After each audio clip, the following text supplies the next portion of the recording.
Praise the Lord. ആ കരവും ശബ്ദവും ഉയർത്തി ശക്തിയോടെ കർത്താവിന് സ്തോത്രം ചെയ്യാം.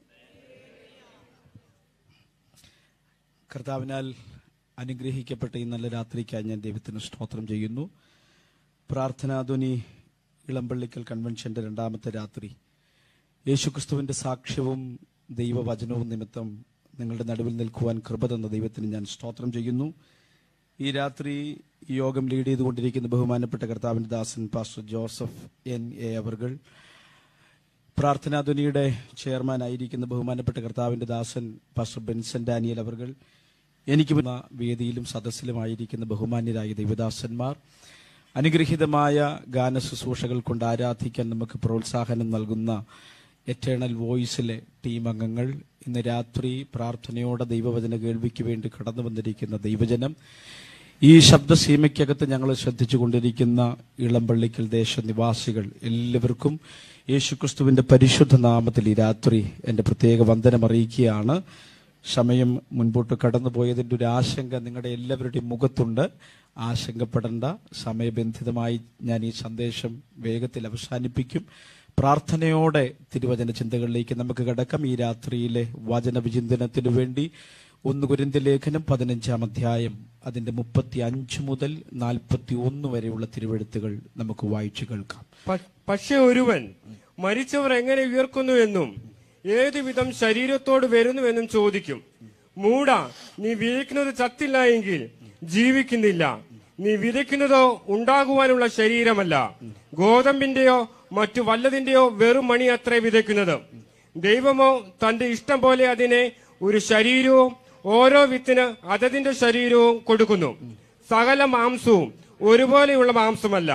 മനുഷ്യരുടെ മാംസം വേറെ, കന്നുകാലിയുടെ മാംസം വേറെ, പക്ഷികളുടെ മാംസം വേറെ, മത്സ്യങ്ങളുടെ മാംസവും വേറെ. സ്വർഗീയ ശരീരങ്ങളും ഭൗമിക ശരീരങ്ങളുമുണ്ട്. സ്വർഗീയ ശരീരങ്ങളുടെ തേജസ് വേറെ, ഭൗമ ശരീരങ്ങളുടെ തേജസ് വേറെ. സൂര്യന്റെ തേജസ് വേറെ, ചന്ദ്രന്റെ തേജസ് വേറെ, നക്ഷത്രങ്ങളുടെ തേജസ് വേറെ. നക്ഷത്രവും തമ്മിൽ തേജസ് കൊണ്ട് ഭേദം ഉണ്ടല്ലോ. മതി. അനുഗ്രഹിക്കപ്പെട്ട വേദഭാഗമാണ് ഈ രാത്രിയിലെ ചിന്തയ്ക്ക് വേണ്ടി നാം വായിച്ചിട്ടുള്ളത്. സാധാരണയായി മരണാനന്തര ചടങ്ങുകളിൽ, മരണാനന്തര ശുശ്രൂഷകളിൽ, നമ്മുടെ വിലാപ ഭവനങ്ങളിൽ മാത്രം വായിച്ചു കേൾക്കപ്പെടുന്ന വചനവിചിന്തനത്തിന് തിരഞ്ഞെടുക്കപ്പെടാൻ സാധ്യതയില്ലാത്ത ഒരു വേദഭാഗമാണ് ഇന്ന് രാത്രി നാം വായിച്ചു കേട്ടത്. വിശുദ്ധ പൗലോശ്ലീഹ ക്രിസ്തീയ പ്രത്യാശയുടെ നങ്കൂരമായിരിക്കുന്ന പുനരുത്ഥാനം എന്ന ആശയത്തെക്കുറിച്ച് ഒരു താർക്കികന്റെ വൈദഗ്ധ്യത്തോടുകൂടെ കൊരിന്തിലുള്ള ദൈവസഭയ്ക്ക് പങ്കുവെക്കുന്ന ഭാഗമാണ് നാം വായിച്ചത്. ഈ 15-ാം അധ്യായം 4 ചോദ്യങ്ങളും അതിന്റെ ഉത്തരങ്ങളും നിറഞ്ഞിട്ടുള്ളൊരു സംവാദമാണ്. ഒന്നാമത്തെ ചോദ്യം അതിന്റെ 12-ാമത്തെ തിരുവെഴുത്തിൽ യേശുക്രിസ്തു മരിച്ചിട്ട് ഉയർത്തെഴുന്നേറ്റു എന്ന് പ്രസംഗിച്ചു വരുന്ന അവസ്ഥയ്ക്ക് മരിച്ചവരുടെ പുനരുത്ഥാനം ഇല്ല എന്നു നിങ്ങളിൽ ചിലർ പറയുന്നത് എങ്ങനെ? അതിന്റെ മറുപടി. രണ്ടാമത്തെ ചോദ്യം 29-30 തിരുവെഴുത്തുകളിൽ മരിച്ചവർ കേവലം ഉയർക്കുന്നില്ലെങ്കിൽ അവർക്കു വേണ്ടി സ്നാനമേൽക്കുന്നത് എന്തിന്? അത് സംബന്ധിച്ചിട്ട് ഉത്തരങ്ങൾ ആ പാരഗ്രാഫിനകത്ത്. മൂന്നാമത്തെ ചോദ്യം 35-ാമത്തെ തിരുവെഴുത്ത്, പക്ഷേ ഒരുവൻ മരിച്ചവർ എങ്ങനെ ഉയർക്കുന്നെന്നും ഏതുവിധം ശരീരത്തോടെ വരുന്നുവെന്നും ചോദിക്കുന്നു. അതിന്റെ വിശദീകരണം താഴ്ഭാഗത്തേക്ക്. ഒടുവിലത്തെയും 4-ാമത്തെയും ചോദ്യം 55-ാമത്തെ തിരുവെഴുത്തിനകത്ത്, ഹേ മരണമേ നിന്റെ ജയം എവിടെ? ഹേ മരണമേ നിന്റെ വിഷമുള്ളവിടെ? ഇന്ന് രാത്രി ഈ സന്ദേശം പറഞ്ഞ് ഞാൻ ഇവിടെ നിന്ന് മടങ്ങിപ്പോകുമ്പോ ഇന്ന് രാത്രിയിലെ എന്റെ ഈ യാത്ര ഒരുപക്ഷെ അന്ത്യയാത്രയാകാൻ സാധ്യതയുണ്ട്. ഇന്ന് രാത്രി ഞാൻ കഴിക്കുന്ന അത്താഴം എന്റെ അന്ത്യ അത്താഴമാകാൻ സാധ്യതയുണ്ട്. ഇന്ന് ഞാൻ കിടക്കുന്ന കിടക്ക എന്റെ മരണക്കിടക്കയാകാൻ സാധ്യതയുണ്ട്. പക്ഷെ ഇന്ന് രാത്രിയിലും എന്റെ അകം തിളയ്ക്കുന്ന ഒരു പ്രത്യാശ എന്ന് പറയുന്നത്, എന്നെ വിളിച്ച നാഥൻ മരണം കൊണ്ട് എന്നെ കൈവെടിയുന്നവനല്ല, ഈ മരണത്തിനപ്പുറത്തേക്ക് നിലനിൽക്കുന്ന ഒരു പ്രത്യാശയിലേക്കാണ് വിശുദ്ധ ബൈബിൾ നമ്മെ ആഹ്വാനം ചെയ്യുന്നത്. ഇന്ന് രാത്രിയിലും അതുകൊണ്ട് മരണത്തെ ഭയമില്ലാത്ത ഒരു സമൂഹമുണ്ടെങ്കിൽ അത് ഈ ലോകത്തിൽ ക്രിസ്തുവിന്റെ പുനരുത്ഥാനത്തിൽ വിശ്വസിക്കുന്നവരാണെന്ന് പറയാൻ തന്റെ ഇടമുള്ളവർ അക്കരമുയർത്തിയുന്ന രാത്രി ദൈവത്തിന് സ്തോത്രം ചെയ്യട്ടെ. ഹല്ലേലൂയ. ഈ മഹത്വകരമായ പ്രത്യാശയിലേക്കാണ് നാം വന്നെത്തി നിൽക്കുന്നത്. മേരി ജോൺ തോട്ടത്തിൽ ലോകമേ യാത്ര എന്ന് പറയുന്ന തന്റെ കവിതയ്ക്കകത്ത് എഴുതിയ പ്രധാനപ്പെട്ട വരിയുണ്ട്. ഒരിക്കൽ ഈ ജഡത്തെയും ജഗത്തെയും പിരിഞ്ഞു നാം തിരിക്കണം, വിസമ്മതങ്ങളൊന്നുമേ ഫലപ്പെടാ, തിരിച്ചു പിന്നെ വന്നിടാത്ത യാത്രയാണതാകയാൽ കരത്തിലുള്ളതൊക്കെ നാം അതിർത്തിയിൽ ത്യജിക്കണം. ഇവിടെ ഒന്ന് പോകണം, ഇവിടെ ഒന്ന് പോകേണ്ട ഒരു കാലം വരുന്നു. എല്ലാം അതിർത്തിയിൽ ത്യജിച്ച് ഇവിടെ ഒന്ന് പോകണം. കാത്തലിക് ഒപ്പീസിനകത്ത് മരണാനന്തര വേളകളിൽ ചൊല്ലുന്ന ഒപ്പീസിനകത്ത് പറയുന്ന ഒരു പ്രധാനപ്പെട്ട വരിയുണ്ട്. മങ്ങിയൊരന്തി വെളിച്ചത്തിൽ ചെന്തി പോലൊരു മാലാഖ വിണ്ണിൽ നിന്നൻ മരണത്തിൻ സന്ദേശവുമായി വന്നരികിൽ. മരണത്തിന്റെ മാലാഖ നേരം വൈകിയ സമയത്ത് ആളെ കൊണ്ടുപോകാൻ വേണ്ടി വീട്ടിൽ വന്നു. അടുത്ത വരി, കേട്ടു നടുങ്ങി മനമിളകി പേടി വളർന്നൻ സ്വരമിടറി മിഴിനീർ തൂകി ഉണർത്തിച്ചു ഞാനൊരു നിമിഷം ഒരുങ്ങട്ടെ. പേടിച്ചു പോയിട്ട് പറഞ്ഞു, എനിക്ക് ഒരുങ്ങാൻ കുറച്ച് സമയം തരണം, മരണം വരികയല്ലേ, മരിക്കാൻ പോവുകയല്ലേ, ഞാനൊന്ന് ഒരുങ്ങിക്കോട്ടെ. അടുത്ത വരി, ദൂതൻ പ്രാർത്ഥന കേട്ടില്ല, സമയം തെല്ലും തന്നില്ല, മൃതിയുടെ പിടിയിൽ അമർന്നു ഞാൻ, നാദാ നീതാൻ അവലംബം. ആ രാത്രി ദൂതൻ പ്രാർത്ഥന കേട്ടില്ല, അവനെ മരണത്തിന്റെ മഞ്ചത്തിലേറ്റി അവനെ കൊണ്ടുപോയതായിട്ട് ആ വരി അവസാനിപ്പിക്കുന്നത്. ഇന്ന് രാത്രി സന്ദേശത്തിന് കാതോർക്കുന്ന ദേശത്തോട് പരിശുദ്ധാത്മാവിൽ വചനത്തിന്റെ ആധികാരികതയിൽ ഞങ്ങൾക്ക് വിളിച്ചു പറയാൻ കഴിയുന്ന പരമാർത്ഥമായൊരു സന്ദേശം. ഇന്ന് രാത്രിയാണ് എന്റെ അന്ത്യ രാത്രിയെങ്കിൽ, ഇന്നത്തെ കിടക്കയാണ് മരണക്കിടക്കയെങ്കിൽ, ഒരു ദൂതന്റെ കരവലയത്തിൽ അമരുകയല്ല, കല്ലറകളിലുള്ളവർ ദൈവപുത്രന്റെ ശബ്ദം കേൾക്കുന്നവർ ജീവിക്കുന്ന ഒരു നാഴികയിലേക്ക്, അങ്ങനെ അകന്തിളയ്ക്കുന്ന ഒരു ജീവനും പ്രത്യാശയും ഞങ്ങളുടെ അകത്ത് പരിശുദ്ധാത്മാവിനാൽ ദൈവം തന്നിട്ടുണ്ട്. ഞങ്ങൾ ഇറങ്ങിത്തിരിച്ചത് ഈ ലോകത്തെ കണ്ടിട്ടല്ല, ഇവിടത്തെ ഇഷങ്ങളെ കണ്ടിട്ടല്ല, സമ്പത്ത് കണ്ടിട്ടല്ല, ആരോഗ്യം കണ്ടിട്ടല്ല. സമ്പത്ത് തീർന്നു പോകാം, ആരോഗ്യം തീർന്നു പോകാം, പക്ഷെ ഈ മരണത്തിനപ്പുറത്തേക്ക് ഒരു പ്രത്യാശയിലേക്ക് അവൻ ഞങ്ങളെ വിളിച്ചതോർക്കുമ്പോ ഇന്ന് രാത്രിയിലും ആകം തിളയ്ക്കുന്ന ദൈവജനം ആ കരമുയർത്തി ഒന്നുകൂടെ കർത്താവിന് സ്തോത്രം ചെയ്യട്ടെ. സ്തോത്രം. വേഗത്തിൽ ഈ പ്രമേയത്തിലേക്ക് കടക്കുമ്പോൾ അനിവാര്യമായ പശ്ചാത്തല വിശദീകരണവും ഈ പ്രമേയ പ്രസക്തിയും നിങ്ങളുടെ മുൻപിൽ ഒന്ന് കൊണ്ടുവന്നത് വിശദീകരിക്കണമെന്ന് താല്പര്യമുണ്ട്. സമയം പോലെ ഞാൻ അത് ചെയ്യും.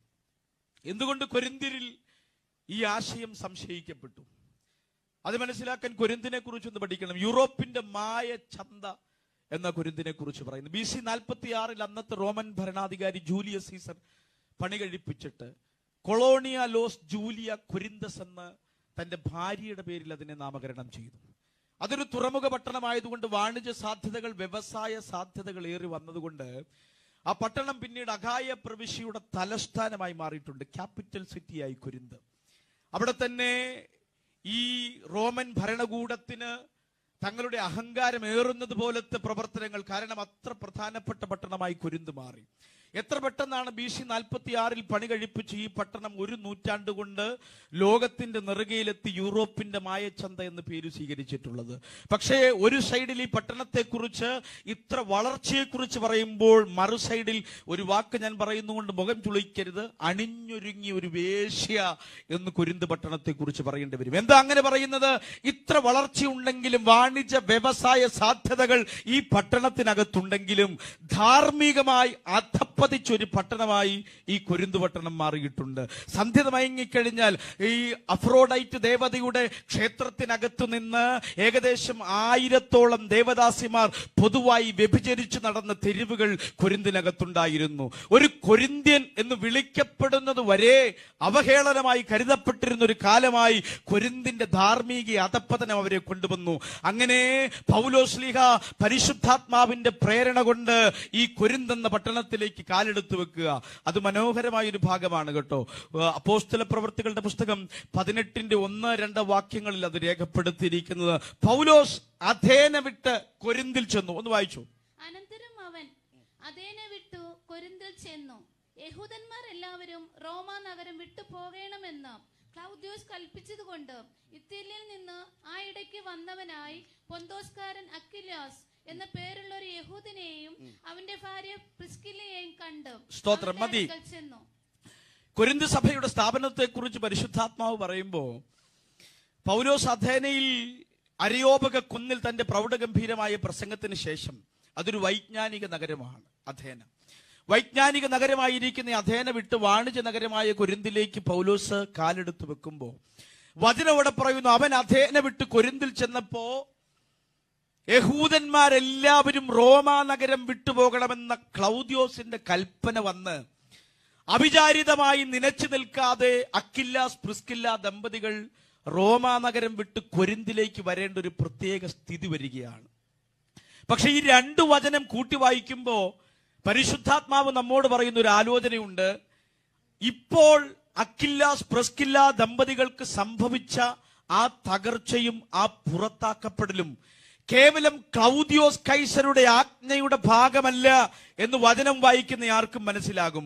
പൗലോസ് അഥേന വിട്ട് കൊരിന്തിലേക്ക് ദൈവാത്മാവിന്റെ ശബ്ദപ്രേരിതമായി താൻ കടന്നു വരുമ്പോ അതേ സമയത്ത് തന്നെ ക്ലൗദിയോസ് കൈസറുടെ കൽപ്പന വരിക, യഹൂദന്മാർ റോമാ നഗരം വിട്ട് പുറത്തു പോകണം. പക്ഷെ ഇത് ചേർത്ത് വായിക്കുമ്പോൾ നമുക്ക് മനസ്സിലാകും, ഇത് ക്ലൗദിയോസ് കൈസരുടെ ആജ്ഞയുടെ ഭാഗമല്ല, കൊരിന്തിൽ പൗലോസിന്റെ വേലയ്ക്ക് ഭാഗമായി തീരേണ്ടതിന് ക്ലൗദിയോസ് കൈസറുടെ രാജമുദ്ര പതിപ്പിച്ച കൽപ്പനയേക്കാൾ സ്വർഗീയ രാജാവിന്റെ ആണിപ്പഴുതേറ്റ കരത്തിന്റെ നിയോഗമാണ് അവിചാരിതമായ ഒരു പുറത്താക്കപ്പെടൽ ആ കുടുംബത്തിന് നൽകിയതെങ്കിൽ, ഇന്ന് രാത്രി ദൈവത്തിന്റെ വചനം ശ്രദ്ധിക്കുന്നവരോട് ഞാൻ പറയാം, അകാരണമായ എതിർപ്പ് ജീവിതത്തിനകത്ത് ഉയർന്നു വരുമ്പോ, ആകസ്മികമായ സ്ഥാനഭ്രംശം സംഭവിക്കുമ്പോ, ഇതെന്തുകൊണ്ടാകപ്പാ ഇങ്ങനൊരു ഗതികേട് വന്ന് ഭവിച്ചത്? ഈ സമയത്ത് തൊഴിലെടുത്ത് ജീവിക്കാനുള്ള അവകാശം നിഷേധിക്കപ്പെട്ട് റോമാ നഗരത്തിൽ നിന്ന് പുറത്തു പോകുമ്പോ ഉള്ളുരുകുന്ന വേദനയോടെ കൊരിന്തിലേക്ക് ചുവടെടുത്ത് വെച്ചപ്പോ പരിശുദ്ധാത്മാവ് പറഞ്ഞു കൊടുത്തതാ, ഇത് ആകസ്മികമല്ലി കടന്നുവരവ്, അകാരണമല്ലി പുറത്താക്കപ്പെടൽ. ഇന്ന് രാത്രി ചെവി തുറന്നു കേൾക്ക്. ആരെങ്കിലും പുറത്താക്കപ്പെടലിന്റെ വേദന അനുഭവിക്കുന്നുണ്ടെങ്കിൽ, അകാരണമായ എതിർപ്പിന്റെ വേദന അനുഭവിക്കുന്നുണ്ടെങ്കിൽ, ആകസ്മികമായ സ്ഥാനഭ്രംശത്തിന്റെ വേദന അനുഭവിക്കുന്നുണ്ടെങ്കിൽ, അതിന്റെ പിൻപിൽ ക്ലൗദിയോസ് കൈസറുടെ കരമല്ല, പിശാച് അണിയറയിൽ മെനഞ്ഞൊരുക്കിയ തന്ത്രങ്ങളുടെ ആവിഷ്കരണമല്ല, എന്നെ കുറിച്ചുള്ള സ്വർഗീയ രാജാവിന്റെ പദ്ധതിയുടെ നിറവേറലാണ് ജീവിതത്തിന്റെ ഓരോ ചുവടിലും നടക്കുന്നത്. എത്ര മനോഹരമാ! ആ ദമ്പതി കുടുംബം ഒരുപക്ഷെ ചിന്തിച്ചു കാണും, എന്തുകൊണ്ടാ നിലച്ചിരിക്കാത്ത നേരത്തെ പുറത്താക്കപ്പെടൽ? പക്ഷെ ചേർത്ത് വായിക്കുന്നവരോട് പരിശുദ്ധാത്മാവ് പറഞ്ഞു, ആകസ്മികമല്ലേ സംഭവിച്ചുകൊണ്ടിരിക്കുന്നത്. ഇന്ന് രാത്രി പന്തലിന് കീഴെയിരിക്കുന്ന ദൈവജനത്തോട് പരിശുദ്ധാത്മാവ് ഒരു ദൈവശബ്ദമാണ് ഈ രാത്രി കൈമാറുന്നത്. നിങ്ങൾ എവിടെ നിന്നൊക്കെയോ തൊഴിലിടങ്ങളിൽ നിന്ന് പുറത്താക്കപ്പെട്ട് ആകസ്മികമായി സംഭവിച്ചത് അപകടമെന്ന് ചിന്തിച്ചിരിക്കുമ്പോ, അല്ലല്ലല്ല, ഇന്ന് രാത്രി നിങ്ങളെക്കുറിച്ചുള്ള ദൈവത്തിന്റെ പദ്ധതിയിലേക്കാണ് ചുവടുകൾ എടുത്തു വെച്ചതെന്ന് ഈ രാത്രി പരിശുദ്ധാത്മാവ് ഒരു ആലോചന ഉറപ്പിക്കുകയാ. കരമുയർത്തി കർത്താവിനെ ഒന്നുകൂടെ സ്തുതിച്ച് ചേർത്ത് വെച്ച് പറയാം, ചിലയിടത്തുനിന്നൊക്കെ പുറത്താക്കപ്പെടുന്നത് നല്ലതാണെന്നോർത്ത് ദൈവത്തിന് സ്തോത്രം ചെയ്യണം. സ്തോത്രം ചെയ്യാൻ ആരെങ്കിലും ഉണ്ടോ? ചിലയിടത്തുനിന്നൊക്കെ പുറത്താക്കപ്പെടുമ്പോൾ നമ്മൾ കാണാത്ത കരുതലുകൾ സ്വർഗം ഒരുക്കിയ ചരിത്രമാണ് ഈ പുസ്തകത്തിന്റെ ചരിത്രമെങ്കിൽ, നിങ്ങൾ കയറി ചെല്ലുന്നിടത്ത് കാണാത്ത, നനയ്ക്കാത്ത, ചിന്തിക്കാത്ത കരുതലുമായി ദൈവം നിങ്ങളെ സർപ്രൈസ് ചെയ്യുമെന്ന് ഇന്ന് രാത്രി പരിശുദ്ധാത്മാവ് ഒരു ആലോചന പറഞ്ഞാൽ എത്ര പേർക്ക് സന്തോഷിക്കാൻ കഴിയും?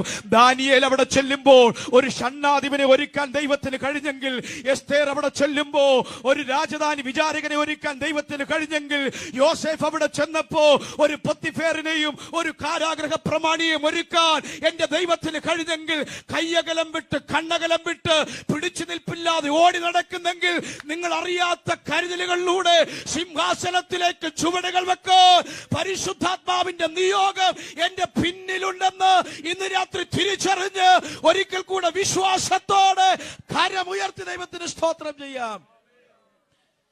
ഈ സംഭവിച്ചതൊന്നും ആകസ്മികമല്ല, അകാരണമല്ല. ഇതിന്റെ എല്ലാം പിൻപിൽ ദൈവത്തിന് ശ്രേഷ്ഠകരമായ ഒരു പദ്ധതി ഉണ്ടെന്നാണ് വചനം വെളിപ്പെടുത്തുന്നത്. അങ്ങനെ കൊരിന്തിൽ സഭ സ്ഥാപിതമായി. ഒരിക്കലും ചിന്തിക്കാത്തതുപോലെ വല്ലാത്ത വളർച്ച സഭയ്ക്കകത്തുണ്ടായിട്ടുണ്ട്. പത്രോസിനെ പോലെ, അപ്പല്ലോസിനെ പോലെ, പൗലോസിനെ പോലെ വാഗ്മികളും പ്രസംഗകരുമൊക്കെ വന്ന് സഭ പെട്ടെന്ന് വളർന്നു. സഭയെക്കുറിച്ച് പറയുന്നു, വചനത്തിലും പരിജ്ഞാനത്തിലും സമ്പന്നമായി കർത്താവായ യേശു ക്രിസ്തുവിന്റെ പ്രത്യക്ഷത കാത്തിരുന്ന സഭ. എല്ലാ മികവും ഈ സഭയെക്കുറിച്ച് പറയാനുണ്ടായിരുന്നിട്ടും ഈ സഭ ധാർമ്മികമായി ജീവിതമില്ലാതെ പോയി സഭയാണ്. ഒരു കൃപാവരത്തിലും കുറവില്ല, വചനത്തിൽ സമ്പന്നതയുണ്ട്, പക്ഷെ ധാർമ്മികമായ അധപ്പതനം. നീതീകരണം എന്ന സ്റ്റാർട്ടിംഗ് പോയിന്റിൽ തുടങ്ങി തേജസ്കരണം എന്ന ഫിനിഷിംഗ് പോയിന്റിൽ അവസാനിക്കാൻ വിശുദ്ധീകരണം എന്ന ട്രാക്ക് വേണമെന്ന് ദൈവസഭ മറന്നുപോയി. ഇന്ന് രാത്രി പ്രാരംഭ സന്ദേശത്തിൽ നമ്മൾ കേട്ടല്ലോ, എങ്ങനെയെങ്കിലുമൊക്കെ ഓടേണ്ട ട്രാക്കിനകത്തല്ല നമ്മൾ വന്നത്. കൊരിന്ത് സഭയ്ക്ക് സംഭവിച്ചു പോയ അപജയം ഇന്നിന്റെ സഭയ്ക്ക് സംഭവിക്കാതിരിക്കാൻ വേണ്ടിയിട്ടാണ് പരിശുദ്ധാത്മാവ് പ്രാരംഭത്തിൽ ദൂതോർപ്പിച്ചത്.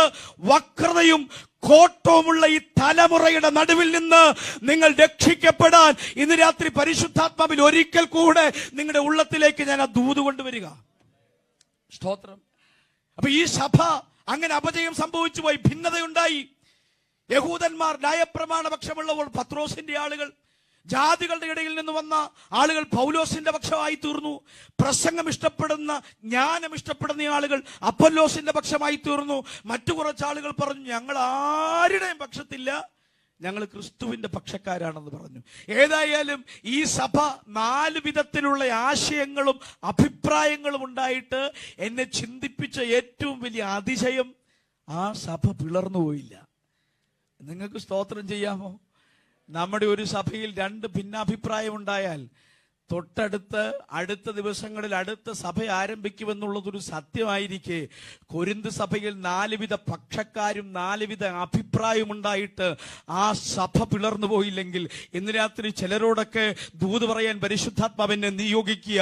നിങ്ങളുടെ കുടുംബ ബന്ധത്തിനകത്ത് വരെ പലവിധ അഭിപ്രായത്തിനകത്ത് ഉടൽച്ചിലുകളും തകർച്ചകളും ഉണ്ടാകുമെന്ന് നിങ്ങൾ നനച്ചിരിക്കുന്നെങ്കിൽ, കൊരിന്ത് സഭ പിളർന്നു പോയില്ലെങ്കിൽ, കൊരിന്ത് സഭ തകർക്കപ്പെട്ടിട്ടില്ലെങ്കിൽ, നിന്റെ കുടുംബത്തെ അതിന്റെ മീതപദത്തിൽ തിരിച്ചു കൊണ്ടുവരാൻ പരിശുദ്ധാത്മാവ് അതിന്റെ മീതയുണ്ടെന്ന് ഇന്ന് രാത്രി ചിലരുടെ കുടുംബ ജീവിതത്തെ നോക്കി ആത്മാവ് ഒരു ദൂത് വിളിച്ചു പറയുമ്പോ എത്ര പേർക്ക് കരമുയർത്തി ഒന്നുകൂടെ സന്തോഷത്തോടെ ദൈവത്തിന് സ്തോത്രം ചെയ്യാൻ കഴിയും? വേഗത്തിൽ മുന്നിലേക്ക് വരുമോ? പിന്നീട് ഈ സഭയിലെ വിവിധ വിഷയങ്ങളെ കുറിച്ച് നിങ്ങൾക്ക് പരിചയമുണ്ട്. സാൻമാർഗിക പ്രശ്നങ്ങൾ ഉണ്ടായി. 5 മുതലുള്ള അധ്യായങ്ങളിൽ 6 കോടതി വ്യവഹാരങ്ങളുണ്ടായി. 7 മുതൽ കൊരിന്ത് സഭയിലുള്ള ആളുകളുടെ വിവിധ ചോദ്യങ്ങൾക്ക് പൗലോസ് ഉത്തരം നൽകുന്നുണ്ട്. പിന്നീട് വരുമ്പോൾ 8 മുതൽ 10 വരെ വിഗ്രഹാർപ്പിതം സംബന്ധിച്ചിട്ടുള്ള സ്വതന്ത്ര ചിന്തയാണ്, ഫ്രീ തിങ്കിങ്. എന്തുകൊണ്ട് അങ്ങനെ ചെയ്തുകൂടാ, അങ്ങനെ ചെയ്താൽ എന്താ കുഴപ്പം എന്നുള്ള ചോദ്യങ്ങൾക്ക് മറുപടി കൊടുക്കുന്ന ഭാഗം. 11, 12 കൃപാവരങ്ങളുടെ ഉപയോഗത്തെക്കുറിച്ച്, 13 ശ്രേഷ്ഠ കൃപാവരമായ സ്നേഹത്തെക്കുറിച്ച്, 14, 15 അധ്യായങ്ങളിൽ ബഹളമയമായ സഭയിലെ ആരാധനയെ നിയന്ത്രിക്കുന്ന പൗലോസിനെ കാണുന്നത്. അവിടെ ശ്രേഷ്ഠകരമായ ഒരു കാര്യമുണ്ടല്ലോ. പൗലോസ് ഈ 14 അധ്യായത്തിൽ നമ്മുടെ ചിന്തയിൽ വന്നിരിക്കുന്നത് പൗലോസ് മിണ്ടാതിരിക്കാൻ പറഞ്ഞത് കേവലം സ്ത്രീകളോട് മാത്രമാണെന്ന്. നിങ്ങൾ അങ്ങനെ ശ്രദ്ധിച്ചിട്ടില്ലേ? സ്ത്രീകൾ സഭയിൽ മിണ്ടാതിരിക്കട്ടെ. പക്ഷേ തൊട്ട് മുമ്പിലത്തെ വാക്യം കൂടെ നിങ്ങൾ വായിക്കണം. സ്ത്രീകളോട് മാത്രമല്ല മിണ്ടാതിരിക്കാൻ പറഞ്ഞത്, പ്രവാചകൻ മിണ്ടാതിരിക്കട്ടെ, അന്യഭാഷക്കാരൻ മിണ്ടാതിരിക്കട്ടെ, സ്ത്രീകൾ മിണ്ടാതിരിക്കട്ടെ. നിങ്ങൾ വീട്ടിൽ പോയി ആ വാക്യം വായിച്ചു നോക്കണം. 14:28 പ്രവാചക അന്യഭാഷക്കാരൻ മിണ്ടാതിരിക്കണം, 14:30 പ്രവാചകൻ മിണ്ടാതിരിക്കണം, 14:34 സ്ത്രീകൾ മിണ്ടാതിരിക്കണം. 3 കൂട്ടം കാര്യങ്ങളുണ്ട്. അതെന്തുകൊണ്ടാണ് അവിടെ പറഞ്ഞതെന്ന് നിങ്ങൾക്ക് ആ പുസ്തകം പരിശോധിക്കുമ്പോൾ മനസ്സിലാകും. ആരാധനയിൽ വല്ലാത്തൊരു ബഹളം സൃഷ്ടിച്ചപ്പോഴാണ് ഈ 3 കൂട്ടം ആളുകളോടും പൗലോസ് മിണ്ടാതിരിക്കാൻ പറഞ്ഞിട്ടുള്ളത്. അധ്യായം ഒറ്റയിരിപ്പിന് വായിക്കുമ്പോൾ നിങ്ങൾക്ക് ആ കാര്യങ്ങൾ മനസ്സിലാവും. അങ്ങനെ 14 അധ്യായത്തിനകത്ത് ആ കാര്യങ്ങൾ ക്രോഡീകരിച്ച് പൗലോസിന്റെ ലേഖനങ്ങളുടെ അകത്ത് പൗലോസ് ഏറ്റവും കൂടുതൽ സമയമെടുത്ത്, ഏറ്റവും കൂടുതൽ ആശയമെടുത്ത്, ഏറ്റവും കൂടുതൽ വാക്കുകളെടുത്ത് വിശദീകരിച്ച ഏക പ്രമേയം എന്ന് പറയുന്നത് പുനരുത്ഥാനമാണ്. എൻ്റെ കൂടെ ഉണ്ടോ നിങ്ങൾ ഇന്ന് രാത്രി? തന്റെ ലേഖനങ്ങളിൽ ഒരിടത്തും ഇത്ര നീളൻ അധ്യായം ഉണ്ടായിട്ടില്ല. ഇത്രയധികം വിശദീകരിച്ച ഒരു പ്രമേയവും പൗലോസിന്റെ ലേഖന ജീവിതത്തിനകത്ത്, പ്രസംഗ ജീവിതത്തിനകത്തുണ്ടായിട്ടില്ല. അതെന്താ ഈ പ്രമേയത്തിന് ഇത്രമാത്രം പ്രത്യേകത? പുനരുത്ഥാനം എന്ന പ്രമേയം ഇത്ര ആശയമെടുത്ത്, ഇത്ര വാക്യമെടുത്ത്, ഇത്ര വാചകമെടുത്ത് വിശദീകരിക്കേണ്ടി വന്നതിന്റെ ആവശ്യകത എന്താണ്? ആവശ്യകത ഈ ആശയം, ഈ പ്രമേയം ഇന്നും ഇന്നലെയും അവരുടെ ഹൃദയത്തിലേക്ക് കൊടുത്തതല്ല. പുരാതന ഭക്തനായ ഇയ്യോബ് പറയുന്നു, എന്റെ ത്വക്കിങ്ങനെ നശിച്ചുപോയ ശേഷം ഞാൻ ദേഹസഹിതനായി ദൈവത്തെ കാണും. ഇയ്യോബിന്റെ അകത്ത് പുനരുത്ഥാനത്തിന്റെ പ്രത്യാശ. പുരാതന ഭക്തനായ അബ്രഹാം പറയുന്നു, ദൈവം ശില്പിയായി നിർമ്മിച്ചതും അടിസ്ഥാനങ്ങളുള്ളതുമായ ഒരു നഗരത്തിന് വേണ്ടി ഞങ്ങൾ കാത്തിരിക്കുന്നു. അബ്രഹാമിന്റെ അകത്ത് പുനരുത്ഥാനത്തിന്റെ പ്രത്യാശ. യെശയ്യാവ് പറയുന്ന വാക്യം കണ്ടോ, നിന്റെ മൃതന്മാർ എഴുന്നേൽക്കും, നിന്റെ ശവങ്ങൾ ജീവിക്കുമെന്ന് യെശയ്യാവ് പറഞ്ഞു കൊടുത്ത പ്രത്യാശ. ദാനിയേൽ എന്താ പറഞ്ഞത്? നിലത്തെ പൊടിയിൽ നിദ്ര കൊള്ളുന്നവരിൽ ചിലർ നിത്യജീവനായും നിത്യനിന്ദയ്ക്കായും ഉണർന്നെഴുന്നേൽക്കുന്ന നാഴിക വരുന്നു. അങ്ങനെ പഴയ നിയമത്തിനകത്ത് കൃത്യമായ അടിസ്ഥാനങ്ങളുള്ള പുനരുത്ഥാനം എന്ന ആശയം. ഇനി നിങ്ങൾ പുതിയ നിയമസഭയിലേക്ക് വരുമ്പോൾ പുതിയ നിയമത്തിൽ എന്താണ് ഈ പുനരുത്ഥാനം എന്ന ആശയത്തിന്റെ പ്രഖ്യാപനം, ആ പ്രമേയത്തിന്റെ പ്രത്യേകത എന്താണെന്ന് നിങ്ങൾ പരിശോധിക്കുമ്പോൾ, അപ്പോസ്തല പ്രവൃത്തിയാണ് ആദ്യ സഭയുടെ ചരിത്രം കിടക്കുന്നത്. നമ്മുടെ സഭയുടെ ആദ്യത്തെ 30 വർഷത്തെ ചരിത്രം അപ്പോസ്തല പ്രവൃത്തിയാണ്. അപ്പോസ്തല പ്രവൃത്തിക്കകത്താണ് സഭയുടെ ആദ്യത്തെ പ്രഭാഷണങ്ങൾ രേഖപ്പെടുത്തിയിട്ടുള്ളത്. അപ്പോൾ അപ്പോസ്തോലിക സഭയുടെ പരിശുദ്ധാത്മാവ് ഇറങ്ങി വന്ന് നിയന്ത്രിച്ച സഭയുടെ ആദ്യത്തെ 4 പ്രസംഗങ്ങളും അവരുടെ തീരുമാനങ്ങളും ചിന്തകളും നിങ്ങൾ പരിശോധിച്ചാൽ ഈ പുനരുത്ഥാനം എന്ന ആശയത്തിന് എത്രത്തോളം പ്രത്യേകത ഉണ്ടെന്ന് നമുക്ക് മനസ്സിലാകും. 1:22 കെട്ടി ഞാൻ ചത്ത യൂദയ്ക്ക് പകരം ഒരു ശിഷ്യനെ തിരഞ്ഞെടുക്കാൻ അവർ തീരുമാനിച്ചപ്പോ അവര് പറഞ്ഞു, യേശുക്രിസ്തുവിന്റെ സ്നാനം മുതൽ അവന്റെ പുനരുത്ഥാനം വരെ നമ്മോട് കൂടെ ഉണ്ടായിരുന്ന ഒരുവൻ അവന്റെ പുനരുത്ഥാനത്തിന് സാക്ഷ്യം വഹിക്കണം. അപ്പൊ എന്തിനു വേണ്ടിയാണ് മത്യാസിനെ ചീട്ടിട്ട് തെരഞ്ഞെടുത്തത്? യേശുക്രിസ്തുവിന്റെ പുനരുത്ഥാനത്തിന് സാക്ഷ്യം വഹിക്കാൻ. ഇനി നിങ്ങൾ മുമ്പോട്ട് വരുമ്പോ ഒന്നാമത്തെ പ്രസംഗം 2-ാം അധ്യായം അതിന്റെ 24-ാം വാക്യത്തിൽ പരിശുദ്ധാത്മാവ് ഇറങ്ങി വന്ന് ആളുകൂടിയപ്പോ പത്രോസ് അവരുടെ നടുവിൽ നിന്ന് പ്രസംഗിക്കുന്ന വാക്യം ഇങ്ങനെയാ കുറിച്ചിരിക്കുന്നത്: അധർമ്മികളുടെ കയ്യാൽ നിങ്ങൾ അവനെ തറച്ചു കൊന്നു, മരണം അവനെ പിടിച്ചു വെക്കുന്നത് അസാധ്യമായിരുന്നു. ദൈവമോ മരണപാശങ്ങളെ അടിച്ചിട്ട് അവനെ ഉയർത്തെഴുന്നേൽപ്പിച്ചു, തന്റെ പരിശുദ്ധനെ ദ്രവത്വം കാണാൻ അനുവദിച്ചില്ല. അപ്പൊ ആദിമസഭയുടെ ഒന്നാമത്തെ പ്രസംഗത്തിനകത്ത് ചേർന്ന് വന്നൊരു പ്രമേയം യേശുക്രിസ്തുവിന്റെ പുനരുത്ഥാനം. ഇനി 2-ാം പ്രസംഗം 2-ാം അധ്യായം 3-ാം അധ്യായം അതിന്റെ 14-ാം വാക്യത്തിൽ ശലോമോന്റെ മണ്ഡപത്തിൽ നടത്തുന്ന ആദിമസഭയുടെ 2-ാം പ്രസംഗം 3:14, ജീവനായകനെ നിങ്ങൾ കൊന്നുകളഞ്ഞു, ദൈവം അവനെ മരിച്ചവരിൽ നിന്ന് ഉയർപ്പിച്ചു, അതിന് ഞങ്ങൾ സാക്ഷികൾ. അപ്പൊ 2-ാമത്തെ പ്രസംഗത്തിനകത്തും ആവർത്തിക്കപ്പെട്ട പ്രമേയം പുനരുത്ഥാനം. 3-ാം പ്രസംഗം മഹാപുരോഹിതന്റെ അരമനയ്ക്കകത്ത്. അവിടെ ഒരു ദൂത് കൂടെ പറഞ്ഞിട്ട് ശ്രദ്ധിക്കുന്നവർക്ക് ഒരു ആലോചന കൂടെ പറഞ്ഞിട്ട് ഞാൻ മുമ്പോട്ട് വരാം.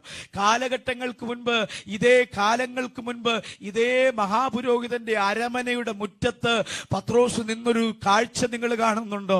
യേശുവിനെ അറിയാമോ എന്ന ചോദ്യം ബാല്യക്കാരി പലതവണ ചോദിച്ചപ്പോ പത്രോസ് ഇതേ തലേ കൈവച്ചിട്ട് അയ്യോ, ഈ യേശു ഏതാണോ അവനെ ഞാൻ അറിയത്തില്ലേ എന്ന് പറഞ്ഞ് പ്രാകുകയും ആണയിടുകയും ചെയ്തു.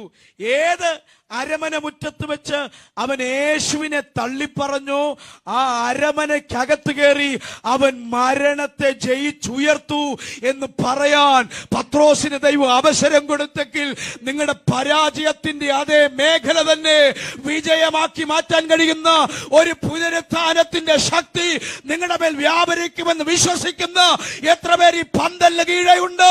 നിങ്ങൾ പരാജയപ്പെട്ടു പോയ, നിങ്ങൾ തലകുനിഞ്ഞു പോയ, നിങ്ങൾ നിന്ദിക്കപ്പെട്ട് അവമാനിക്കപ്പെട്ട് അതേ ഇടം തന്നെ അവന്റെ മഹത്വത്തിന്റെ സാക്ഷിയാകാൻ ദൈവം എന്നെ ഉപയോഗിക്കുമെന്ന് വിശ്വസിക്കുന്നവർ ആ കരങ്ങൾ ചേർത്തടിച്ച് ഈ രാത്രി ദൈവത്തിന് മഹത്വം കൊടുക്കും. 4:10 3-ാം പ്രസംഗത്തിൽ മഹാപുരോഹിതന്റെ നേരെ വിരൽ ചൂണ്ടിയിട്ട് പറയും, നിങ്ങൾ ക്രൂശിച്ചു കൊന്നവനും ദൈവം മരിച്ചവരുടെ ഇടയിൽ നിന്ന് ഉയർപ്പിച്ചവനുമായ യേശുവിന്റെ നാമത്തിൽ ഈ മുടന്തൻ നടന്നു എന്ന് ധൈര്യത്തോടെ പത്രോസ് അവിടെ വിളിച്ചു പറയും. 4-ാം പ്രസംഗം സന്നിധിയും സംഘത്തിലാ.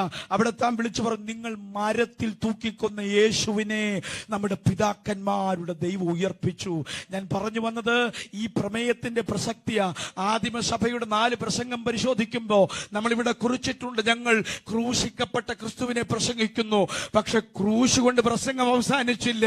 4 പ്രസംഗങ്ങളും നിങ്ങൾ പറഞ്ഞു നോക്കിയാൽ ക്രൂശ് കൊണ്ടത് അവസാനിച്ചിട്ടില്ല, കല്ലറ കൊണ്ടത് അവസാനിച്ചിട്ടില്ല. ഇന്ന് രാത്രിയിലും നിങ്ങൾക്ക് പ്രത്യാശയുണ്ടോ? ക്രൂശ് മാത്രമല്ല, അവൻ എന്റെ പാപങ്ങൾക്ക് വേണ്ടി മരിച്ചെന്ന് മാത്രമല്ല, അവൻ മരണത്തെ ജയിച്ച് ഉയർത്തെഴുന്നേറ്റു എന്നുകൂടെ പ്രഖ്യാപിക്കപ്പെടുന്നതാണ് കർത്താവായ യേശു ക്രിസ്തുവിന്റെ സുവിശേഷം. ഇന്ന് രാത്രി നമ്മൾ പ്രസംഗിക്കുന്നത് ഏതെങ്കിലും മരിച്ചവന്റെ ബിംബത്തിന് മുൻപിൽ മെഴുകുതിരി കത്തിച്ച് ആരാധിക്കുന്നവരല്ല. ഇന്ന് രാത്രി എനിക്ക് പ്രത്യാശയുണ്ട്. മരണത്തെയും പാതാളത്തെയും ജയിച്ചുയർത്ത് എന്നേക്കും ജീവിച്ചവനാകുന്ന യേശുവിന്റെ മുൻപിൽ അവനെ സത്യത്തിലും ആത്മാവിലും ആരാധിക്കാൻ കൃപ ലഭിച്ച ദൈവജനം ഒരിക്കൽ കൂടെ കരമടിച്ച് ഇന്ന് രാത്രി ജീവിക്കുന്ന ദൈവത്തിന് സ്തോത്രം ചെയ്യാം. ഹല്ലേലൂയ.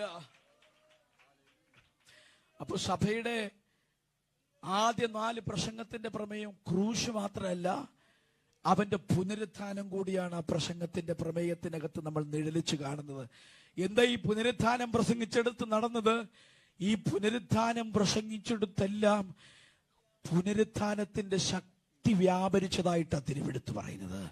ഇന്ന് രാത്രി നിങ്ങൾ ശ്രദ്ധിക്കുന്നുണ്ടോ? പൗലോസ് ശ്ലീഹയുടെ ഫിലിപ്പി ലേഖനത്തിൽ ഒരു പ്രാർത്ഥനയുണ്ട്.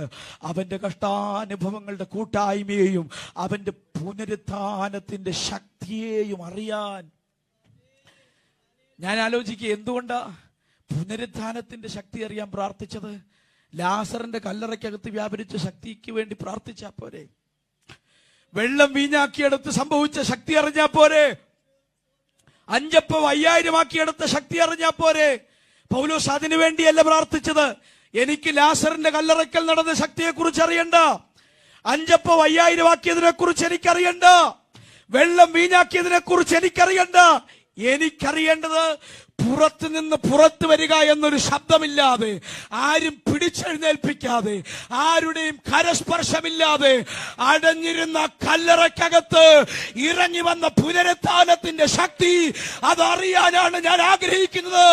ഇന്ന് രാത്രി എത്ര ഭാരമേറിയ അടഞ്ഞ വിഷയത്തെ തുറക്കാൻ കഴിയുന്നത് ഈ പന്തലിനകത്ത് വ്യാപരിക്കുന്ന പുനരുത്ഥാനത്തിന്റെ ശക്തിയാണ്. നിങ്ങളുടെ അടഞ്ഞ വിഷയത്തിന്റെ മീതെ പുനരുത്ഥാനത്തിന്റെ ശക്തി ചലിക്കുന്ന രാത്രിയായി മാറട്ടെ. ഇന്ന് രാത്രി കരമടിച്ച് അല്പസമയം കർത്താവിന് സ്തോത്രം ചെയ്ത്, എത്ര ഇരുളടഞ്ഞ മേഖലയ്ക്കകത്ത്, ആർക്കും കടന്നു വരാൻ കഴിയാത്തിടത്ത്, ആർക്കും സഹായിക്കാൻ കഴിയാത്തിടത്ത്, ആരുടെ ശബ്ദം കൊണ്ടോ ശുപാർശ കൊണ്ടോ രക്ഷപ്പെടാൻ കഴിയാത്തിടത്ത് ആ പുനരുത്ഥാനത്തിന്റെ ശക്തി, ആ കല്ലറ തുറന്നെങ്കിൽ ഇന്ന് രാത്രി ആ പുനരുത്ഥാനത്തിന്റെ കൃപ. ഓ റഖമാന റംഷദാര വൈഡബോൽ. സ്തോത്രം.